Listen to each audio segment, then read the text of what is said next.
Hello and welcome. This time we come to the 30th Sunday of the C year.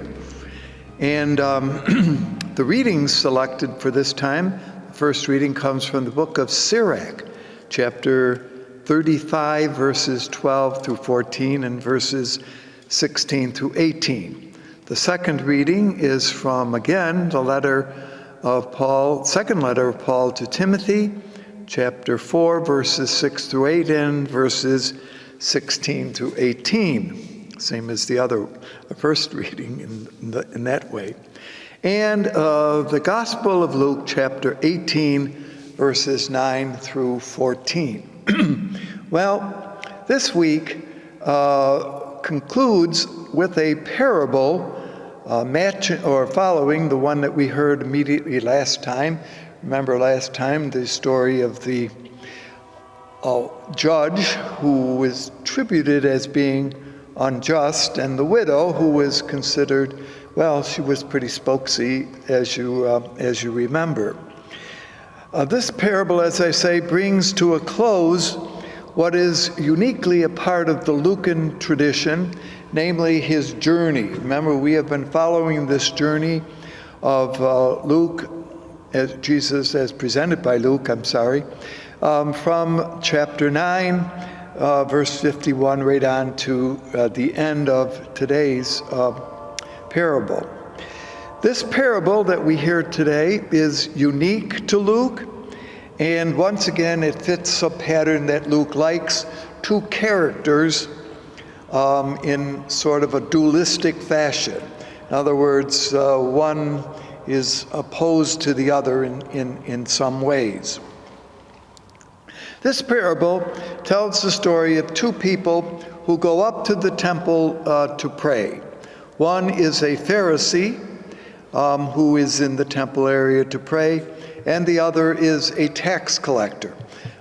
You can immediately see that there is going to be this contrast between the Pharisee, a highly respected, and we'll look a little bit at what he does, member of the Hebrew community, and the tax collector or toll collector, who is obviously not well liked in his community for all very obvious reasons, namely, who likes tax collectors? Well, maybe you do, but most people find that role one they would not want to have, and certainly do not appreciate the person or persons who exercise that. So here's how the story unfolds. You can certainly check this out, but it unfolds that these two men come up to the temple to pray. Now, perhaps it's interesting to notice that people could go to the temple. The temple here is in Jerusalem, could go at any time to pray. But there were two times that were particularly reserved for public prayer. One would be the third hour of the day, which would be 9 a.m., and the other time would be the ninth hour of the day, which would be 3 p.m. or 3 in the afternoon. So the temple was always considered very important, of course, in Jewish life, as the prime redemptive symbol, and the fact that Jesus is going up to Jerusalem. Certain events in Jesus' life had begun, you remember, in the temple. We've noticed this before, that when Jesus was 40 days old, he was presented in the temple by his parents and greeted by Simeon and Anna, that he had been in the temple on one of those occasions when the Hebrews came up to Jerusalem to pray and had been so-called found or lost when he was 12 years old. So again, it was the temple. And so in that sense, the temple is an important symbol throughout the Lucan gospel, and here is where Jesus is going. And now you have this example of two people who come to pray. So all of that is a little bit of background. The first person whom we meet is the Pharisee. Now again, one needs to be careful that in this gospel, Pharisees play sometimes a negative role. Jesus is pictured as kind of attacking them, but also a positive role that sometimes Jesus is pictured as teaching with them. In fact, although this might be somewhat surprising, one might consider at times that Jesus was a Pharisee himself. The Pharisees, you remember, were laymen. They were not priests. They did not offer sacrifice in the temple. They were well liked because of their knowledge as teachers, and certainly Jesus has been presented throughout all four of the Gospels, but particularly in Luke, as a great teacher. The fact of the parables is, of course, an illustration of that. So the Pharisee says, as he is standing there now, we're not sure where his position is in the temple, but as he is standing there, he says, and he describes, and we'll look to see how some portray this as negative, but he stands there and he says to God, or however one, and keep in mind it's all about prayer, and the idea of prayer has been consistent in Luke's narration. So here is a prayer who says, I'm not greedy, dishonest, adulterous. I fast. Now, this is interesting. He says, I fast regularly. Keep in mind that in Jewish tradition, fasting was not a big idea, okay? In fact, there was only one day in the whole calendar of Israel in which the whole community was expected to fast. That would be Yom Kippur, the Day of Atonement, or the Day of Atonement. But for various reasons, the Pharisee group, again, lay teachers, but nevertheless very popular, had advocated that there was an important value to fasting. And so they chose to fast twice a week. And he says that in his little narration. Those 2 days of the week would be Monday and Thursday. Those were the 2 days that the Pharisees, they weren't alone with this fasting idea. The Essenes down at Qumran also engaged in fasting, although they disagreed severely with the Pharisees, and so there was a kind of tension there.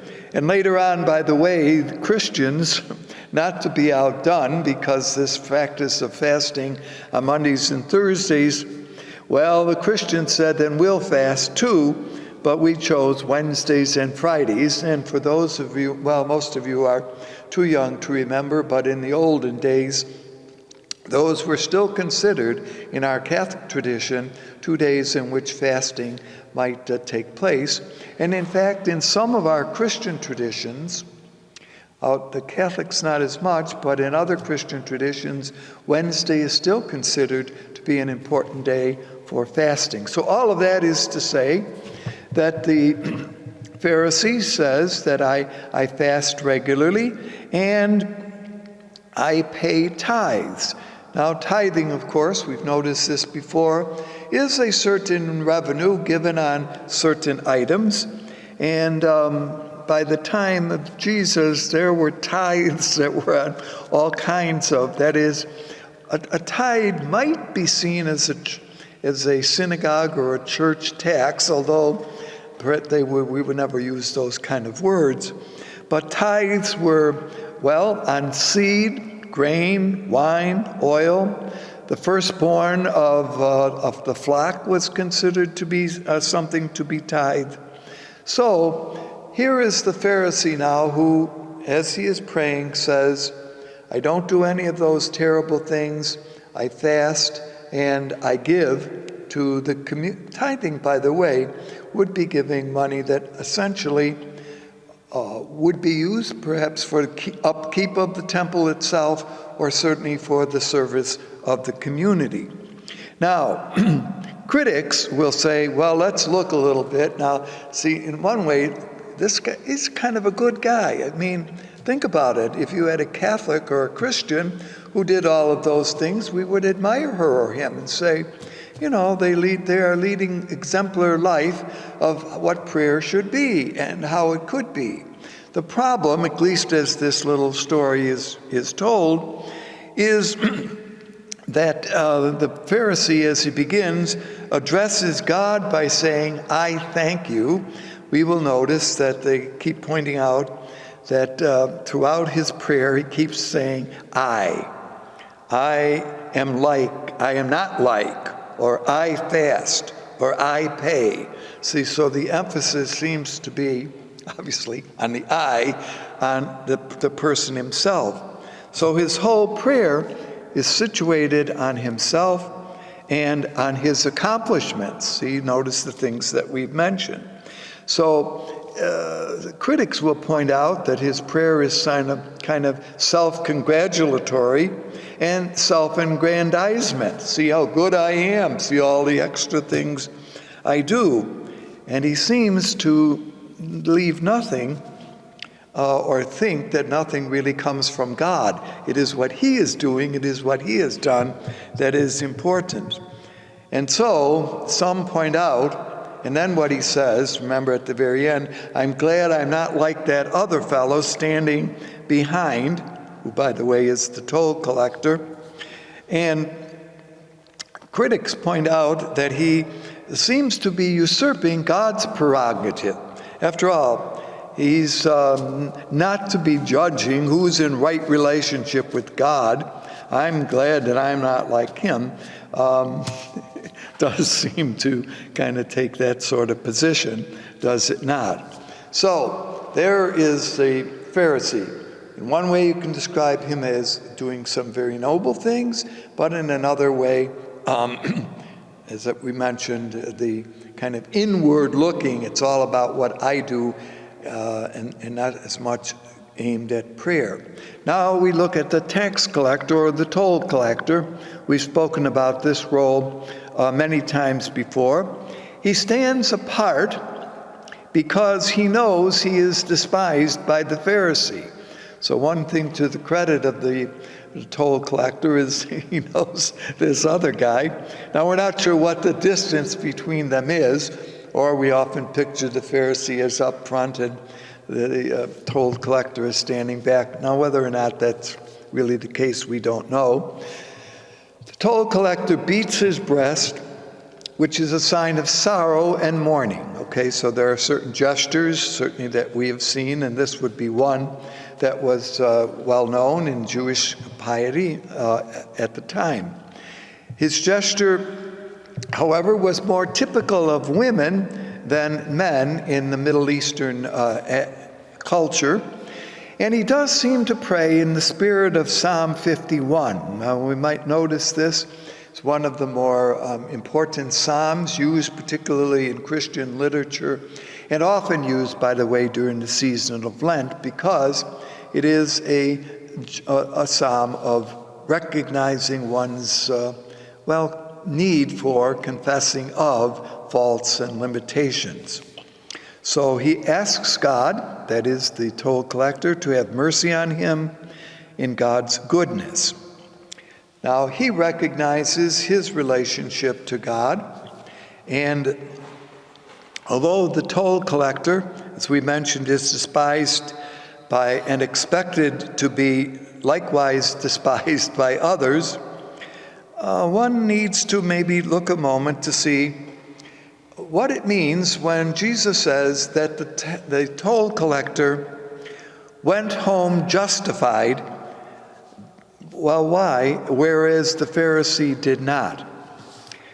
Well, here let's look again at this contrast, okay? So very often we are kind of perhaps suggested, and this seems to be one of the messages that comes from this parable, we ought to be like the toll collector.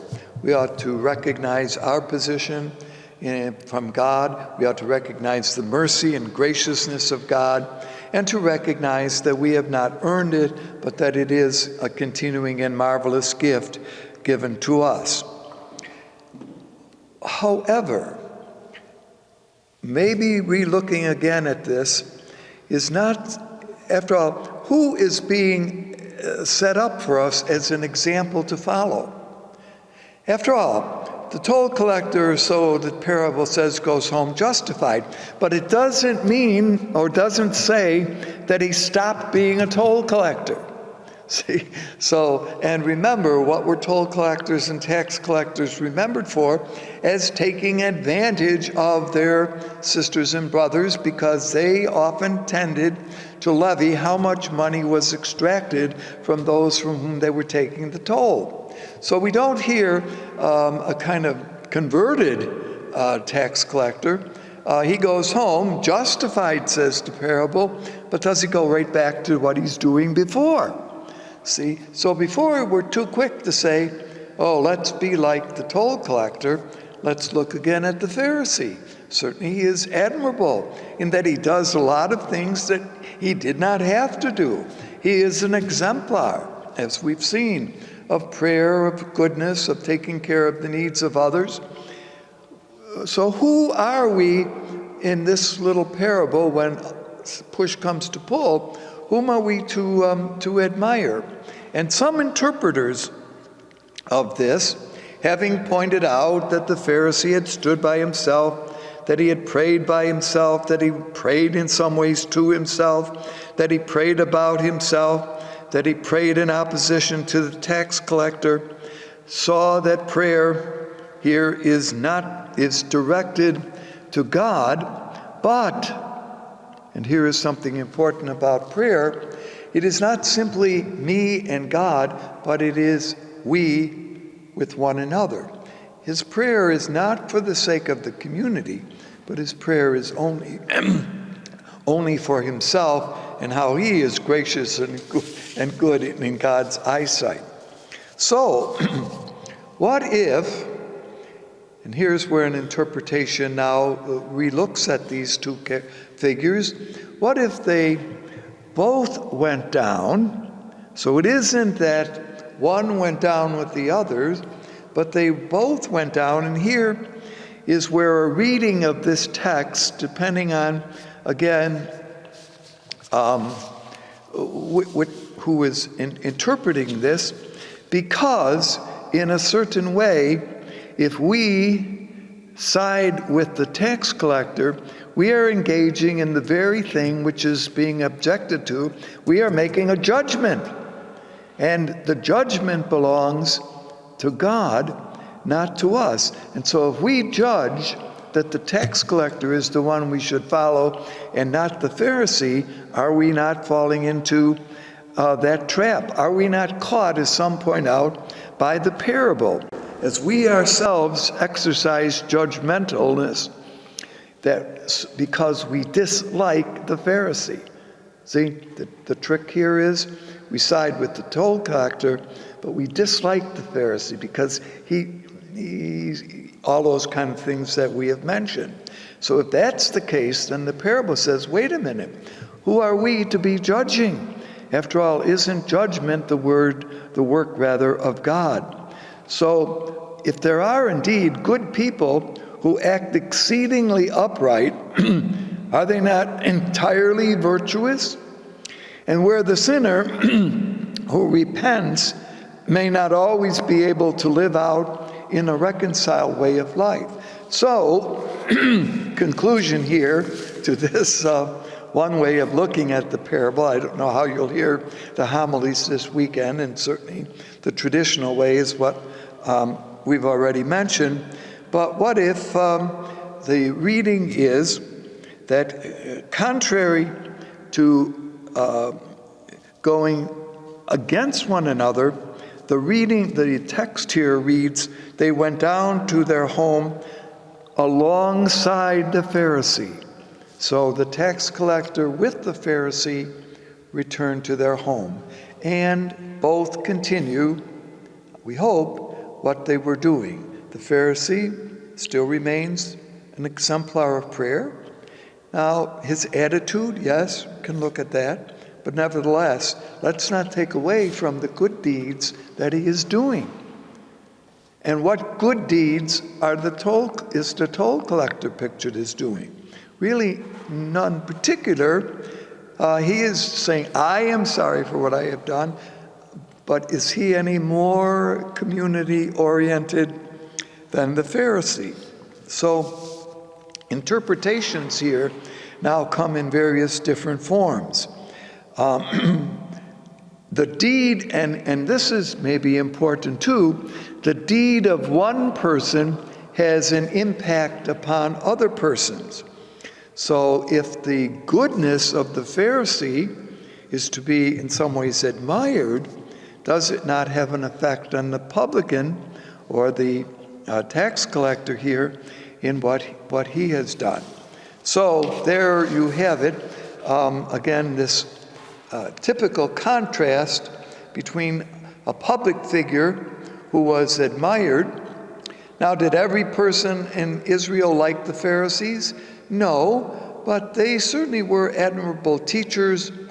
And as I mentioned at the beginning here, the idea that Jesus is a teacher himself has certainly been brought out in the number of parables that have been told as this journey of Jesus takes place going up to Jerusalem. So who is justified? The parable seems to say, as Jesus says, the toll collector is justified. But what does justification mean? Justification, of course, and it's an idea developed in one of the letters of Paul, well, in two letters of Paul, both in Paul's letter to the Galatians and later in the letter to the Romans. Justification takes place by faith, or other words here is righteousness. So who is in right relationship with God? Well, perhaps both men in their own way, but certainly the parable, does it not, cautions us against making too many judgments one way or the other. This takes us to looking at the first reading, which comes from the book of Sirach. Now, Sirach is a book in our in the Hebrew Bible, our Old Testament, which is part of what is known as the wisdom tradition. And it tends to, that is the wisdom tradition, address some of the more fundamental questions of life. It is known for occurring its wisdom from a worldview, from looking at what goes on in the world and who is in charge with that. But it is often drawing its understanding from those who are in power or who are in some way privileged. And so, in the wisdom tradition, upright living will be rewarded, sinfulness will be punished, and those who presume that they are not sinful stand in an obstructed way. So the wisdom tradition seems to presume that all people really do have equal opportunity to pursue their dreams and to find fulfillment.